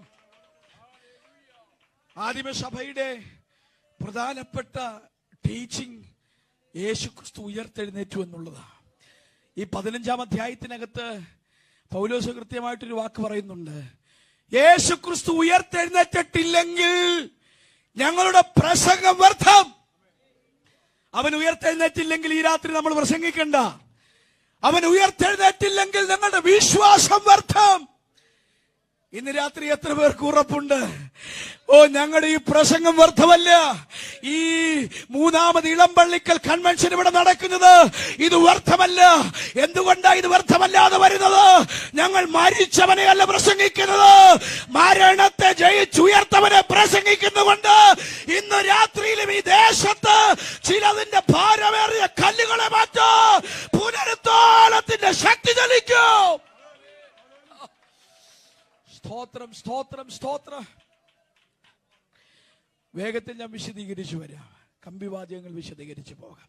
ഈ 15-ാം അധ്യായത്തിൽ ഈ പ്രത്യാശ ചോദ്യം ചെയ്യപ്പെട്ടു. എന്തുകൊണ്ട് ഇത്ര ഗൗരവമായി അവതരിപ്പിച്ച ഈ പ്രസംഗ പ്രമേയങ്ങൾ, അപ്പോസ്തലന്മാർ നടത്തിക്കൊണ്ടിരുന്ന ഈ പ്രസംഗ പ്രമേയങ്ങൾ ചോദ്യം ചെയ്യപ്പെട്ടു? 2 കാരണം. കൊരിന്തിൽ സഭയിൽ കൂടി വന്ന 2 വിഭാഗം ആളുകളാണ് അതിന് കാരണം. ഒന്ന്, യഹൂദ മതത്തിൽ നിന്ന് കടന്നു വന്ന സദൂക്യപക്ഷം. സദൂക്യരെ കുറിച്ച് നമ്മൾ വായിക്കുമ്പോൾ അവർ പുനരുത്ഥാനത്തിൽ വിശ്വസിക്കാത്ത ആളുകളാണ്. മരിച്ചവരുടെ പുനരുത്ഥാനം ഇല്ല. എന്തുകൊണ്ടാണ് അവർ മരിച്ചവരുടെ പുനരുത്ഥാനത്തിൽ വിശ്വസിക്കാത്തത്? അതിന് കാരണം അവർ മോശ എഴുതിയ പഞ്ചഗ്രന്ഥങ്ങൾ മാത്രമേ വിശ്വസിക്കുന്നുള്ളൂ. മോശ എഴുതിയ ആദ്യത്തെ 5 പുസ്തകങ്ങൾ മാത്രം, പ്രവചന പുസ്തകങ്ങളോ സങ്കീർത്തനങ്ങളോ ചരിത്രങ്ങളോ വിശ്വസിക്കാത്ത ആളുകളാണ് സദൂക്യർ. ആദ്യത്തെ 5 ഗ്രന്ഥങ്ങൾ മാത്രം വിശ്വസിക്കുന്നു. അതിനകത്ത് പുനരുത്ഥാനത്തെക്കുറിച്ച് തെളിവില്ലാത്തത് കൊണ്ട് അവർ പുനരുത്ഥാനത്തിൽ വിശ്വസിക്കുന്നില്ല. നിങ്ങൾ വീട്ടിൽ പോയി മർക്കോസിന്റെ സുവിശേഷം 12-ാം അധ്യായം വായിക്കുമ്പോൾ മരിച്ചവരുടെ പുനരുത്ഥാനം സംബന്ധിച്ച് സദൂക്യർ യേശുവിനെ കൊടുക്കാൻ ഒരു ചോദ്യം ചോദിക്കുമ്പോൾ യേശു അവർക്ക് മറുപടി കൊടുക്കുന്നത് പുറപ്പാട് പുസ്തകം 3-ാം അധ്യായത്തിനകത്തുനിന്ന്, എന്ന് പറഞ്ഞാൽ പഞ്ചഗ്രന്ഥത്തിനകത്തു നിന്ന് തന്നെയാണ് സദൂക്യർക്ക് യേശു മറുപടി കൊടുക്കുന്നത്. അത് ഞാൻ സമയത്തെ അല്പം ഭയപ്പെടുന്നുകൊണ്ട് അത് വിശദീകരിക്കാൻ ഞാൻ നിൽക്കുന്നില്ല. രണ്ടാമത്തെ പക്ഷം അവിടെ പുനരുത്ഥാനത്തെ എതിർത്തത് എപ്പിക്യൂരിയൻ എന്ന് പറയുന്ന ഗ്രീക്ക് തത്വശാസ്ത്രം, എപ്പിക്യൂരിയനിസം എന്ന് വിളിക്കുന്നു. എന്താണ് അവരുടെ പ്രത്യേകത? അവർ പറയുന്നു, തിന്നുക കുടിക്കുക, നാളെ നാമും ചാകും, പരമാനന്ദം കണ്ടെത്തുക, ജീവിതം ആനന്ദിക്കാനുള്ളതാണ്. നമ്മുടെ ചില ചെറുപ്പക്കാരൊക്കെ പറയുന്നു ലൈഫ് അടിച്ചു പൊളിക്കണം കേട്ടോ, ലൈഫ് എൻജോയ് ചെയ്യാനുള്ളത്, ഇതിനപ്പുറത്തോട്ട് ഒന്നുമില്ല എന്ന് പറയുന്ന ഒരു പക്ഷം ഫിലോസഫി ആയിരുന്നു എപ്പിക്യൂരിയനിസം. അപ്പൊ ഈ എപ്പിക്യൂരിയനിസ്റ്റുകളായ ആളുകളും കൊരിന്ത് സഭയ്ക്കകത്ത് വന്നു, സദൂക്യപക്ഷമുള്ള ആളുകളും കൊരിന്ത് സഭയ്ക്കകത്ത് വന്നു. അപ്പൊ ഈ 2 പക്ഷം ആളുകൾ സഭയ്ക്കകത്ത് വന്നിട്ട് പറഞ്ഞു, ഓ മരിച്ചവരുടെ പുനരുത്ഥാനം ഒന്നുമില്ല, അതുകൊണ്ട് നിങ്ങൾ ഇതിന് പുറകെ വെറുതെ കൈയടിക്കാൻ പോകണ്ട. അങ്ങനെ പറഞ്ഞ് 2 പക്ഷം ആളുകൾ വന്നപ്പോ അവർക്ക് സംശയ നിവാരണത്തിന് വേണ്ടി പൗലോസ്ലീഹ എഴുതിയതാണ് ഈ 15-ാം അധ്യായം. അതിനകത്ത് 1-ാമത്തെ ചോദ്യം കിടക്കുന്നു കണ്ടോ, യേശുക്രിസ്തു മരിച്ചിട്ട് ഉയർത്തെഴുന്നേറ്റു എന്ന് പ്രസംഗിച്ചു വരുന്ന അവസ്ഥയ്ക്ക് മരിച്ചവരുടെ പുനരുത്ഥാനം ഇല്ല എന്ന് നിങ്ങളിൽ ചിലർ പറയുന്നത് എങ്ങനെ? അപ്പോ 15-ാം അധ്യായം 1 മുതലുള്ള ഭാഗങ്ങളിൽ ആദ്യത്തെ ചോദ്യത്തിന്, യേശുക്രിസ്തുവിന്റെ പുനരുത്ഥാനത്തിന് പൗലോസ്ലീഹ തെളിവ് നൽകി. എന്താ തെളിവ്? അവൻ തിരുവെഴുത്തുകളിൻ പ്രകാരം മരിച്ചടക്കപ്പെട്ട് തിരുവെഴുത്തുകളിൻ പ്രകാരം ഉയർത്തെഴുന്നേറ്റു. യേശു ഉയർത്തെഴുന്നേറ്റു എന്നുള്ളതിന് 1-ാമത്തെ തെളിവ് വിശുദ്ധ ബൈബിളാ. അതെങ്ങനെ ബൈബിൾ തെളിവാകുന്നത്? ബൈബിൾ തെളിവാകുന്നത് യേശുക്രിസ്തു എവിടെ ജനിക്കണമെന്ന്, അത് യഹൂദയിലായിരിക്കണമെന്ന്, അത് ബെത്ലഹേമിലായിരിക്കണമെന്ന് അല്ല, അത് ബെത്ലഹേം എഫ്രാത്തയിലായിരിക്കണമെന്ന് വചനമുണ്ട്. അവൻ എവിടെ ശുശ്രൂഷിക്കണമെന്ന് വചനമുണ്ട്. അവൻ എങ്ങനെ മരിക്കണമെന്ന് വചനമുണ്ട്. അവൻ എങ്ങനെ അടക്കപ്പെടണമെന്ന് വചനമുണ്ട്. ക്രിസ്തുവിന് 6000 വർഷങ്ങൾക്ക് മുൻപേ എഴുതപ്പെട്ട ലിഖിത വചനത്തിന് അനുസാരവും ആനുപാതികവുമായിട്ടാണ് യേശുവിന്റെ ജനനവും ജീവിതവും മരണവും എല്ലാം സംഭവിച്ചത്. ഇത് ഞാൻ ഇടുക്കിക്കാരനാ. ഇടുക്കിയിൽ ഉടുമ്പൻചോല താലൂക്കിൽ അണക്കര വില്ലേജിൽ ഇന്ന കരയിൽ ഇന്ന വീട്ടിൽ ഇന്നയാളുടെ മകനായിട്ട് ജനിക്കണമെന്ന് ഞാൻ നേരത്തെ തീരുമാനിച്ചിട്ട് ഇത്രാം വർഷം ഇത്രാം തീയതി ജനിച്ചയാളല്ല ഞാൻ. നമ്മളൊക്കെ ഇങ്ങ് വന്നതാ. പക്ഷെ യേശുവിനെ കുറിച്ച് അങ്ങനെ ആകസ്മികമായി വന്നതല്ല. എവിടെ ജനിക്കണമെന്ന് തിരുവെഴുത്ത് മുൻപേ ഉണ്ട്. ഞാൻ എന്ന് മരിക്കണമെന്ന് എനിക്ക് തീരുമാനിക്കാൻ പറ്റത്തില്ല. ഞാൻ എന്ന് മരിക്കണമെന്ന് എനിക്കറിയത്തുമില്ല. പക്ഷെ യേശു എങ്ങനെ മരിക്കുമെന്ന്, എവിടെ മരിക്കുമെന്ന്, എവിടെ അടക്കപ്പെടുമെന്ന് തിരുവെഴുത്തുണ്ടായിരുന്നു. അപ്പൊ യേശുക്രിസ്തുവിന്റെ പുനരുത്ഥാനത്തിന്റെ 1-ാമത്തെ തെളിവ് വിശുദ്ധ തിരുവെഴുത്തുകളിൻ പ്രകാരമാണ് അവൻ ഉയർത്തെഴുന്നേറ്റത്. 2-ാമത്തെ തെളിവ് പൗലോസ് അവതരിപ്പിക്കുകയാണ്. അങ്ങനെ അവൻ ഉയർത്തെഴുന്നേറ്റു. കേഫാവിനും പിന്നെ 12 പ്രത്യക്ഷനായി, പിന്നെ അപ്പോസ്തലന്മാർക്ക് പ്രത്യക്ഷനായി, പിന്നെ 500-ലധികം സഹോദരന്മാർക്ക് ഒരുമിച്ച് പ്രത്യക്ഷനായി. അവരിൽ മിക്കപേരും ജീവനോടിരിക്കുന്നു, ചിലരോ നിദ്ര പ്രാപിച്ചിരിക്കുന്നു. അവിടെ ഗൗരവമായൊരു കാര്യം പൗലോസ് പറഞ്ഞത്, ഇത് കുറച്ചുപേര് ജീവനോടിരിപ്പുണ്ട്. അതിനാ പറഞ്ഞത് 500-ലധികം സഹോദരന്മാർക്ക് ഒരുമിച്ച് പ്രത്യക്ഷനായി, അവരിൽ മിക്കപേരും നിദ്ര പ്രാപിച്ചു, എന്നാൽ ചിലരോ ജീവനോടിരിക്കുന്നു. അതിന്റെ അർത്ഥം നേരെ പോയി ചോദിച്ചു നോക്കാൻ കൊരിന്ത്യരോട് പറയുക, യേശു ഉയർത്തെഴുന്നേറ്റു നഗ്ന നേത്രങ്ങൾ കൊണ്ട് കണ്ട ഒരു പറ്റം ആളുകളുണ്ട്, അവരോട് നേരിട്ട് നിങ്ങളുടെ സംശയ നിവാരണം വരുത്തിക്കോണം എന്ന് പറഞ്ഞു കൊടുക്കുക. 1-ാമത്തെ തെളിവ് തിരുവെടുത്ത്, 2-ാമത്തെ തെളിവ് യേശുക്രിസ്തു നടത്തിയ 12 പുനരുത്ഥാനാനന്തര പ്രത്യക്ഷതകൾ തിരുവെഴുത്തിനകത്തുണ്ട്. സമയബന്ധിതമായി നിൽക്കുന്നതുകൊണ്ട് ഞാനത് വിശദീകരിക്കുന്നില്ല. 3-ാമത്തെ തെളിവ് കല്ലറവാതിക്കൽ നിന്ന് കല്ല് മാറിയിരിക്കുന്നതാണ്. കല്ലറവാതിക്കൽ നിന്ന് കല്ല് മാറിയത് ഒരു തെളിവാണോ? കാരണം യേശുവിന് ഉയർത്തെഴുന്നേൽക്കാൻ കല്ലറവാതിക്കൽ നിന്ന് കല്ല് മാറേണ്ട ആവശ്യമില്ല. അതെന്താ കല്ലറവാതിക്കൽ നിന്ന് കല്ല് മാറേണ്ട ആവശ്യമില്ലാത്തത്? കാരണം അന്ന് വൈകുന്നേരം ശിഷ്യന്മാർ കതകടച്ച് വീടിനകത്തിരിക്കുമ്പോ യേശു കതക് തുറക്കാതെ, ഓട് പൊളിക്കാതെ അവരുടെ നടുവിൽ യേശു ഇറങ്ങി നിന്നു. നിങ്ങൾക്ക് സമാധാനം എന്ന് പറഞ്ഞു. അപ്പൊ കതക് തുറക്കാതെ, ഓട് പൊളിക്കാതെ യേശുവിന് ശിഷ്യന്മാർ കൂടിയിരുന്ന മുറിക്കകത്ത് ട്രാൻസ്പെരന്റ് ആയ ഒരു ബോഡിയോടുകൂടെ ഇറങ്ങി വരാൻ കഴിയുമെങ്കിൽ പിന്നെന്തിനാ കല്ല് മാറ്റിയത്? സ്തോത്രം. ശ്രദ്ധിക്കുന്നുണ്ടോ? പിന്നെന്തിനാ കല്ല് മാറ്റിയത്? കല്ല് മാറ്റിയതിന്റെ കാരണം വീക്ഷിക്കുന്നവർക്ക് അടയാളമായി തീരാനാ കല്ല് മാറ്റിയത്. ദൈവം ചിലത് നിശബ്ദമായി ചെയ്യുമെങ്കിൽ ചിലത് അവൻ അടയാളത്തോടുകൂടെ ചെയ്യുന്ന ദൈവമാ. വീക്ഷിക്കുന്നവർക്കൊരു അടയാളം വെളിപ്പെടുത്തുന്നത് പോലെയാണ് അവൻ ആ കല്ല് മാറ്റിയതെങ്കിൽ ഇന്ന് രാത്രി ശ്രദ്ധിക്കുന്നവരോട് പറയാം, നിങ്ങളുടെ ജീവിതത്തിൽ നിശബ്ദമായതല്ല, അടയാളത്തോടുകൂടെയുള്ള ചില മറുപടികളും അടയാളത്തോടുകൂടിയുള്ള ചില വിടുതലുകളും ചെയ്യാൻ ദൈവം ആഗ്രഹിക്കുന്നു എന്ന് ഈ രാത്രി പരിശുദ്ധാത്മാവിൽ വചനത്തിന്റെ അകമ്പടിയോടെ ഒരു ആലോചന വിളിച്ചു പറഞ്ഞ് എത്ര പേർക്ക് കരമുയർത്തി കർത്താവിനെ സ്തുതിക്കാം. ആശയം ഞാനൊന്ന് വിശദീകരിച്ചോട്ടെ. കർത്താവ് ചിലത് അടയാളത്തോടുകൂടെ ചെയ്യും. പുസ്തകം പരിശോധിക്കുമ്പോൾ അപ്പോസ്തല പ്രവൃത്തി 16-ാം അധ്യായത്തിൽ അപ്പോസ്തലന്മാർ കാരാഗ്രഹത്തിൽ കിടക്കുക, പൗലോസും ശീലാസും. കൈയടിച്ചവർ ആ രാത്രി ആരാധിക്കുക. വളരെ കോലുകൊണ്ട് അടുപ്പിച്ച ശേഷം, വളരെ അടുപ്പിച്ചു, കയ്യും കാലും ആമത്തിലിട്ടിരിക്കുമ്പോ ശരീരത്ത് യഹൂദന്റെ കണക്കിനുള്ള അടിയല്ല, റോമൻ കണക്കിലുള്ള അടി. അതുകൊണ്ട് വളരെ അടുപ്പിച്ചു. എണ്ണമില്ല. 2 അടി കിട്ടിയിട്ട് അന്ന് രാത്രി പ്രാർത്ഥിക്കാനിരിക്കുമ്പോൾ ശരീരത്തിലുള്ള ഒരു വേദന. ബെൻസൻ ബാസ്റ്റോടൊക്കെ ചോദിച്ചു നോക്കിയാൽ മതി. നിങ്ങൾ ആരാധിക്കാൻ പ്രയാസമായിരിക്കും, പാടാൻ പ്രയാസമായിരിക്കും. ഒന്ന് കൈ അനക്കുമ്പോ, നാവനക്കുമ്പോ, ശരീരം അനങ്ങുമ്പോ ശരീരത്തിന് വേദന ഉണ്ടാകും. ആരാധിക്കും തോറും വേദന കൂടുക. ആരാധിക്കും തോറും വേദന വർദ്ധിക്കുന്ന ഒരു സാഹചര്യത്തിൽ അവർ ആരാധിച്ചുകൊണ്ടിരിക്കുക. എന്തുകൊണ്ട് അവരങ്ങനെ ആരാധിച്ചത്? അവർക്ക് ആ രാത്രി ഒരു ആശങ്കയില്ല. എന്താ ആശങ്കയില്ലാത്തത്? ആദ്യമായിട്ടല്ല അപ്പോസ്തലന്മാർ കാരാഗ്രഹത്തിൽ പോകുന്നത്.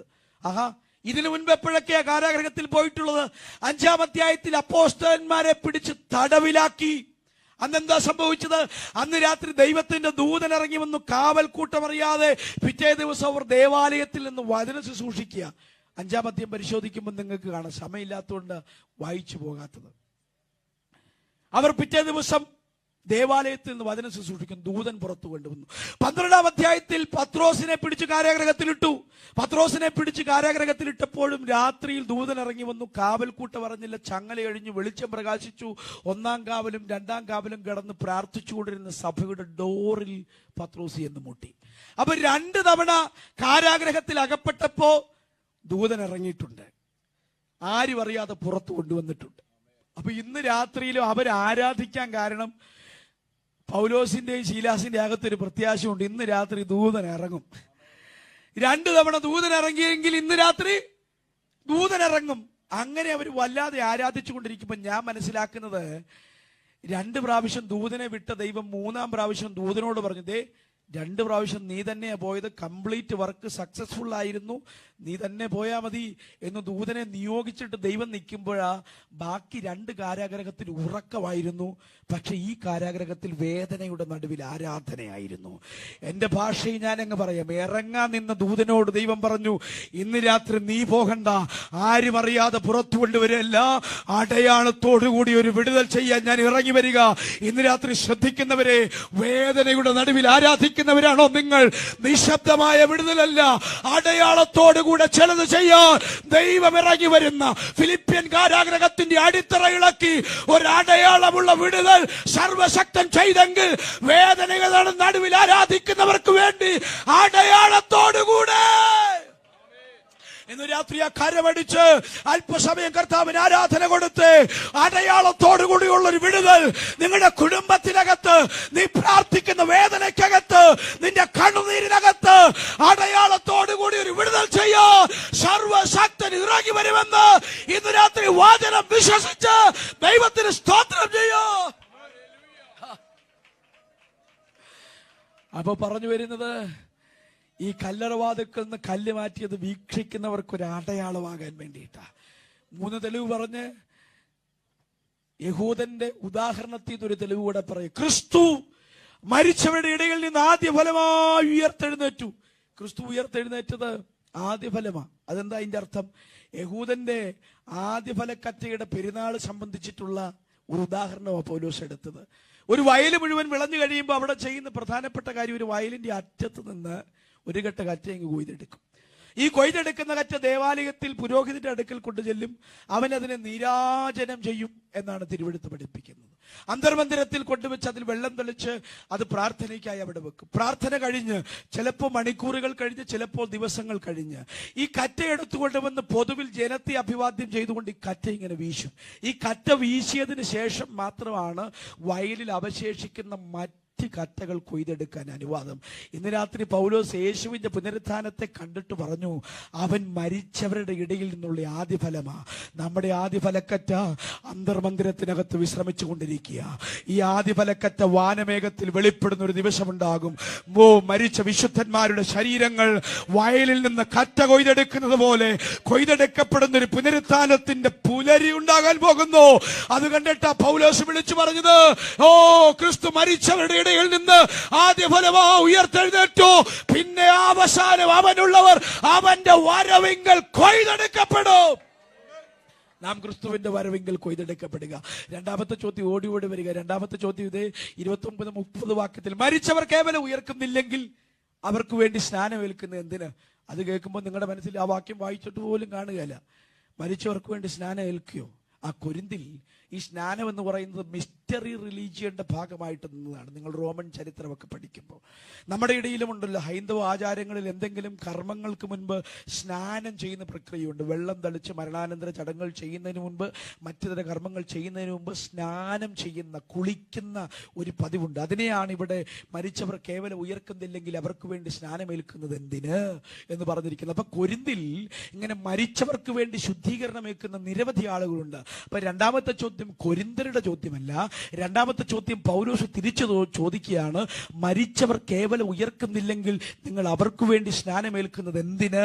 നിങ്ങൾക്ക് മനസ്സിലാകുന്ന ഭാഷയിൽ പറഞ്ഞാൽ, മരിച്ചവർ ഉയർക്കുന്നില്ലെങ്കിൽ പിന്നെ നിങ്ങൾ എന്തിനാണ് മരണാനന്തര കർമ്മങ്ങൾ ചെയ്യുന്നത്?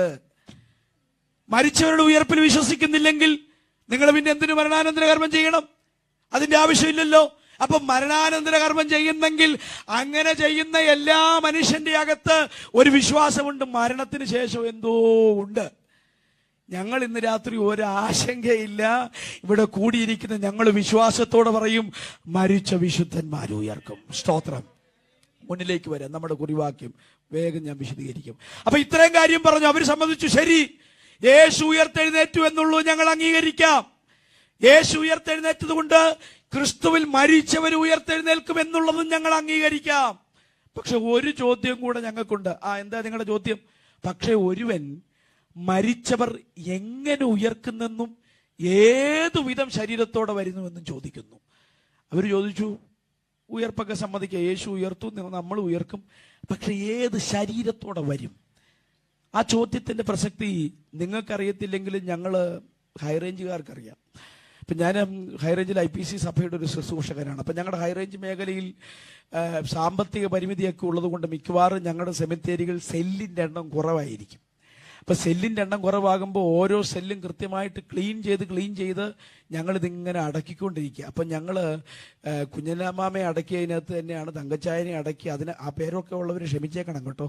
അപ്പോൾ തങ്കച്ചായനെ അടക്കിയത് അതിനകത്ത് തന്നെ, ജോണിച്ചായനെ അടക്കിയത് അതിനകത്ത് തന്നെ, മോളിയമ്മാമയെ അടക്കിയത് ഒറ്റ കല്ലറയ്ക്കകത്ത് ഞങ്ങൾ 5 പേരെയാണ് അടക്കിയേക്കുന്നത്. അപ്പം 10-40 വർഷമായപ്പോൾ ഇത്രയും പേരെ ഞങ്ങൾ അതിനകത്ത് അടക്കി. ഇത് ക്ലീൻ ചെയ്ത് അടക്കിയിട്ട് ഞങ്ങൾ പറയും, കല്ലറകളിലുള്ളവർ ദൈവത്തിന്റെ ശബ്ദം കേൾക്കും. 5 പേരോടാണ് പറയുന്നത്. അപ്പൊ ഇതിനകത്തൊന്നുമില്ല. ഞങ്ങൾ 5 തവണ ഇത് ക്ലീൻ ചെയ്ത് കളഞ്ഞു. മണ്ണിലടക്കിയതും അവശേഷിക്കുന്നില്ല, എങ്ങനെ മരിച്ചതും ഇതൊന്നും അവശേഷിക്കുന്നില്ല. അപ്പോഴാണ് നമ്മൾ പറയുന്നത് നമ്മൾ ഉയർക്കും.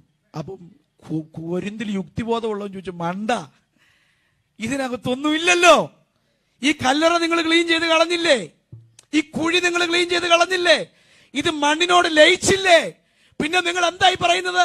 എങ്ങനെ പുനരുത്ഥാനം സംഭവിക്കുന്ന? പൗലോസ് അതിന് മറുപടി പറയുക, എങ്ങനെ പുനരുത്ഥാനം?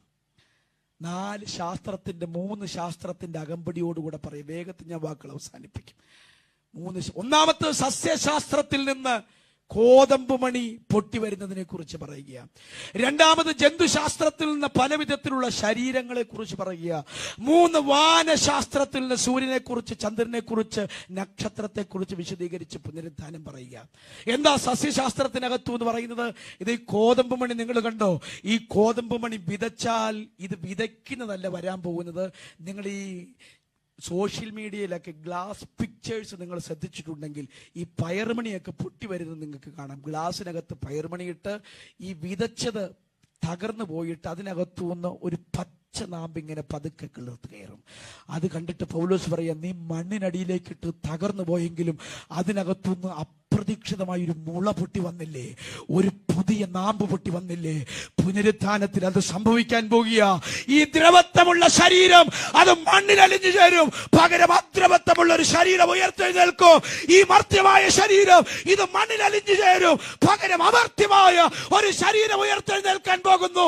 ഒരു വിത്തിനകത്ത് പരിവർത്തനം നടക്കുന്നത് പോലെ വിശുദ്ധന്റെ പുനരുത്ഥാനത്തിനകത്ത് ഒരു പരിവർത്തനം നടക്കാൻ പോവുക. ഇന്ന് രാത്രി വിശ്വസിക്കുന്നുണ്ടോ? ഒരു പരിവർത്തനം ആ കല്ലറയ്ക്കകത്ത് സംഭവിക്കാൻ പോകുന്നു. രണ്ടാമത്തെ തെളിവ് ജന്തുശാസ്ത്രത്തിനകത്തു എന്ന് പറയും. എന്താ ജന്തുശാസ്ത്രം? മനുഷ്യന്റെ മാംസം വേറെ, കന്നുകാലികളുടെ മാംസം വേറെ, പക്ഷികളുടെ മാംസം വേറെ, മത്സ്യങ്ങളുടെ മാംസവും വേറെ. വെവ്വേറെ മാംസങ്ങളെ കുറിച്ച് പറയുക. നിങ്ങൾക്ക് മനസ്സിലാകുന്ന ഭാഷ ഞാൻ പറയാം. കന്നുകാലികളുടെ മാംസം വേറെ, ബീഫ് വേറെ. എൻ്റെ കൂടെ ഉണ്ടോ? കന്നുകാലി ബീഫല്ലേ? അല്ലേ? പക്ഷികളുടെ മാംസം വേറെ, ചിക്കൻ വേറെ. മനസ്സിലാവുന്നുണ്ടല്ലോ? കോഴി പക്ഷിയല്ലെന്ന് പറയുന്ന ആരും ഇല്ലല്ലോ. ചിക്കൻ വേറെ, മത്സ്യങ്ങളുടെ മാംസം വേറെ. ചൂരയോ കേരയോ ചാളയോ നിങ്ങൾക്ക് ഇഷ്ടമുള്ള മത്സ്യം എടുത്തു. നമ്മൾ എന്തിനാ ഇത് മാറി മാറി ട്രൈ ചെയ്തുകൊണ്ടിരിക്കുന്നേ? ബീഫ് മേടിച്ചാൽ പിന്നെ നമ്മൾ ഉടനെ അടുത്ത ദിവസം ബീഫായിരിക്കും, അടുത്ത ദിവസം ചിക്കൻ ആയിരിക്കും. ചിക്കനും ബീഫും മേടിച്ചു കഴിഞ്ഞാൽ മേടിക്കുന്നത് മീനായിരിക്കും. ഇതെന്തിനാ ഈ മാറി മാറി മേടിക്കുന്നത്? ഇതിനെല്ലാം എന്തോ വ്യത്യാസമുണ്ട്. കഴിക്കുന്നവർക്ക് അറിയത്തില്ല, നിങ്ങൾ കഴിക്കുന്നില്ലെന്ന് തോന്നുന്നു. ഞങ്ങൾ ഹൈ റേഞ്ചുകാരാന്ന് തോന്നുന്നത് കുരുമുളകും കൂട്ടി കൂടുതൽ തിന്നുന്നേ. സ്തോത്രം. ഇത് വ്യത്യസ്തമായതുകൊണ്ടാണ് നമ്മളിത് വ്യത്യസ്ത ഡിഷായിട്ട് നമ്മളിങ്ങനെ കഴിച്ചുകൊണ്ടിരിക്കുന്നത്. കന്നുകാലിയെ നോക്കി ഈ ചൂടത്തിരിക്കാൻ അവനൊരു കൂളർ വേണ്ട, എ സി വേണ്ട. ഹൈ റേഞ്ചിൽ തണുപ്പത്ത് കയറി വരുമ്പം പുള്ളിക്കാരനൊരു സ്വെറ്റർ ഇടണ്ട. ആ കാലാവസ്ഥയ്ക്ക് ആനുപാതികമായ ഒരു ശരീരം ദൈവം അവന് കൊടുത്തിട്ടുണ്ട്. ഈ പക്ഷിയെ നോക്കിക്കേ, അവൻ ഈ ഭൂമി ജീവിക്കും, ആകാശത്തിന്റെ അനന്ത വിഹായുസിനകത്ത് പറന്ന് നടക്കാൻ കഴിയുന്ന ഒരു ശരീരം ദൈവം അവന് കൊടുത്തിട്ടുണ്ട്. അവൻ ഭൂമിയിലല്ല, അവൻ ഉയരത്തിലാ ജീവിക്കുന്നത്. അതിനാനുപാതികമായ ഒരു ശരീരം. മത്സ്യത്തെ നോക്കിക്കേ, അവൻ ഭൂമിയിലുമല്ല, അവൻ ആകാശത്തിലുമല്ല, അവൻ വെള്ളത്തിന് അടിയിലാ ജീവിക്കുന്നത്. അതിനാനുപാതികമായ ശരീരം മത്സ്യത്തിന് കൊടുത്തിരിക്കുന്നു. ചൂണ്ടിയിട്ട് പറയാ, കന്നുകാലിയെ കണ്ടില്ലേ, അവൻ ഈ കരയിൽ ജീവിക്കാൻ പറ്റിയ ഒരു ശരീരം. പക്ഷിയെ കണ്ടില്ലേ, അവൻ അനന്തതയിൽ പറക്കാൻ കഴിയുന്ന ഒരു ശരീരം. മത്സ്യത്തെ കണ്ടില്ലേ, അവൻ ഈ വെള്ളത്തിനടിയിൽ നീന്താൻ കഴിയുന്ന, ജീവിക്കാൻ കഴിയുന്ന ഒരു ശരീരം. അങ്ങനെയാണെങ്കിൽ നമ്മുടെ ശരീരത്തിനൊരു വ്യത്യാസം ഉണ്ടാകാൻ പോകുന്നു. ഇന്ന് രാത്രി ചോദ്യത്തിനിടയില്ലാതെ 2000 കൊല്ലങ്ങൾക്ക് മുൻപേ പൗലോസ്ലീഹ ഈ പ്രകൃതിയെ ചൂണ്ടിയിട്ട് കാണിച്ചു. ഞങ്ങൾ പറയുന്ന ഒരു നിർമ്മിത കഥയല്ല. യേശുവിന്റെ മടങ്ങി വരവിനകത്ത് ഒരു പുനരുത്ഥാനം സംഭവിക്കാൻ പോകുന്നു. ഒരു വിത്ത് പൊട്ടുന്നത് പോലെ, ഒരു മാംസം വ്യത്യാസമുള്ളത് പോലെ ഈ ശരീരത്തിനകത്ത് ഒരു ചേഞ്ച് വരാൻ പോകുന്നു. മൂന്നാമത്തെ കാര്യം വാനശാസ്ത്രമാ. സൂര്യന്റെ തേജസ് വേറെ, ചന്ദ്രന്റെ തേജസ് വേറെ, നക്ഷത്രങ്ങളുടെ തേജസ് വേറെ. നക്ഷത്രവും തമ്മിൽ തേജസ് കൊണ്ട് ഭേദമുണ്ടല്ലോ. ഇത് മനസ്സിലാക്കാൻ നമ്മുടെ ഒരു 20 വർഷം മുമ്പുള്ള വീട്ടിലോട്ട് പോയാൽ മതി. അന്ന് 60 വോൾട്ടിന്റെ ബൾബ് ഉണ്ടായിരുന്നു, 60 വോൾട്ട്. അപ്പൊ അത് പ്രകാശം പോരെന്ന് തോന്നുമ്പോ പപ്പ പോയി ഒരു 110 വോൾട്ടിന്റെ ബൾബ് മേടിച്ചോണ്ട് വരും. അപ്പൊ ഈ 110 വോൾട്ടിന്റെ ബൾബ് മേടിക്കുമ്പോൾ കുറച്ചുകൂടെ വെളിച്ചത്തിൽ ഇത് പ്രകാശിക്കാൻ തുടങ്ങും. അത് ചൂണ്ടിട്ടാ പറഞ്ഞു, ഇത് സൂര്യനെ നോക്കിയ വേറൊരു പ്രകാശ, ചന്ദ്രനെ നോക്കിയ അതിൽ നിന്ന് ഉൾക്കൊണ്ട മറ്റൊരു പ്രകാശമാണ്, നക്ഷത്രത്തെ നോക്കിയ അതിന് മറ്റൊരു പ്രകാശ. 2 നക്ഷത്രത്തെ നോക്കിയ ഒരെണ്ണം ചിമ്മുന്നത് പോലെയും ഒരെണ്ണം അങ്ങനെ തന്നെ നിൽക്കുന്ന പോലെയും നമുക്ക് തോന്നും. ആ പ്രകാശത്തെ നോക്കിയ ഇങ്ങനെ വാനശാസ്ത്രത്തിനകത്ത്, വാനലോകത്തിൽ ദൈവം വ്യത്യസ്ത പ്രകാശങ്ങളിൽ വ്യത്യസ്ത ഇടങ്ങളിൽ അതിനെ നിർത്തിയെങ്കിൽ ഞാൻ പറയാം, ഈ ശരീരം തകർന്നു പോകും, പുതിയതൊന്നു വരും. മാംസരക്തമല്ല, മാംസരക്തമല്ലാത്തൊരു പുതിയ ശരീരം വരാൻ പോകുന്നു. ഈ തേജസ് അല്ല കേട്ടോ, ഇതിനപ്പുറത്തേക്ക് അവൻ പ്രത്യക്ഷനാകുമ്പോൾ നാം അവനെ താൻ ഇരിക്കുന്നത് പോലെ കാണുന്നതാകൊണ്ട് അവനോട് സദൃശന്മാരായി തീരും. നാം മണ്ണുകൊണ്ടുള്ളവന്റെ പ്രതിമ ധരിച്ചതുപോലെ സ്വർഗീയന്റെ പ്രതിമയും ധരിക്കും. അവൻ സകലവും ധരിക്ക് കീഴ്പ്പെടുത്താൻ കഴിയുന്ന തന്റെ വ്യാപാര ശക്തി കൊണ്ട് നമ്മുടെ താഴ്ചയുള്ള ശരീരത്തെ അവന്റെ മഹത്വമുള്ള ശരീരത്തോട് അനുരൂപമായി രൂപാന്തരപ്പെടുത്തും. നാം കർത്താവിന്റെ ദാനമാകുന്ന തേജസ്സിന്മേൽ തേജസ് പ്രാപിച്ച് അതേ പ്രതിമയായി രൂപാന്തരപ്പെടുന്ന ഞാൻ യേശുവിനെ പോലെ തേജസ്സുള്ളവനായി തീരും. നമ്മെ വിളിച്ചത് ആ തേജസ്സിലേക്ക്. ഇനിയും വിശദീകരിക്കണമെന്ന് താല്പര്യമുണ്ടെങ്കിലും എന്റെ വാക്കുകൾ ഞാൻ ഇവിടെ അവസാനിപ്പിക്കുക. നമ്മെ വിളിച്ചത് ഈ തേജസ്സിലേക്ക്. ഇതേ ഈ മണ്ണ് തീർന്നു പോകും, നേടിയതെല്ലാം തീർന്നു പോകും. ഒരിക്കൽ ഈ ജഡത്തെയും ജഗത്തെയും പിരിഞ്ഞു നാം തിരിക്കണം. വിസമ്മതങ്ങളൊന്നുമേ ഫലപ്പെടാ. തിരിച്ചു പിന്നെ വന്നിടാത്ത യാത്രയാണതാകിയാൽ കരത്തിലുള്ളതൊക്കെയും അതിർത്തിയിൽ ത്യജിക്കണം. ഇവിടെ വിട്ടിട്ട് പോകണമെന്ന് ലോകം പറയുമ്പോ ഇവിടെ വിട്ടിട്ട് പോകുന്നവനല്ല, ഈ മണ്ണിന് വളമായി അമർന്നു മാറിയ തേജസ്സിന്റെ കർത്താവ് വാനമേഘത്തിൽ മടങ്ങി വരുമ്പോ ഈ ശാസ്ത്രത്തിന്റെ തത്വങ്ങളെ വെല്ലുവിളിച്ച് ഉയർത്തെഴുന്നേൽക്കുന്ന ഒരു സംഘം ഉണ്ടാകാൻ പോകുന്നു. ഒരു മിനിറ്റ് ഒന്ന് എഴുന്നേറ്റ് നിൽക്കാവോ? ഒരുമിച്ച് ഞാനൊന്ന് പ്രാർത്ഥിക്കുക.